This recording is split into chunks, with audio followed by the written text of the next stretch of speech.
একদম সকাল সকালই চলে গেলাম আদ্দিন হসপিটালে। ওয়েটিং রুমে বসে থাকতে থাকতে আমি আর আরিশ খুবই বোরিং হয়ে পড়ছিলাম। তো ফাইনালি কিছু সময় পর ডক্টর আসলো। ডক্টর দেখানোর পর সোজা বাসায় চলে গেলাম। বাসায় যাওয়ার পরেই শুনি আমাদের বাবুটা তার নানু বাড়িতে চলে যাচ্ছে।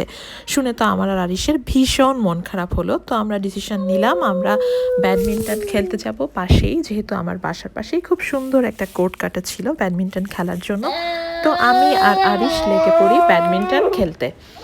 তারপর আর কি আমার মেয়ে ভীষণ কান্নাকাটি করছিল, তাই সোজা আমি উপরে চলে গেলাম। তারপর রান্নাঘরে ঢুকে দেখি আমার আম্মু বিরিয়ানি রান্না করছে। আমি খুশি হয়ে গেলাম। আমরা সবাই মিলে খাওয়া দাওয়া করতে করতে প্রায় সন্ধ্যা হয়ে গিয়েছিল।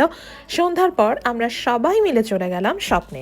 স্বপ্নে কিছু কেনাকাটা করার পর দেখি স্বপ্নের পাশেই একটা ভাইয়া অনেক মজা করে ভাপা পিঠা তৈরি করছে।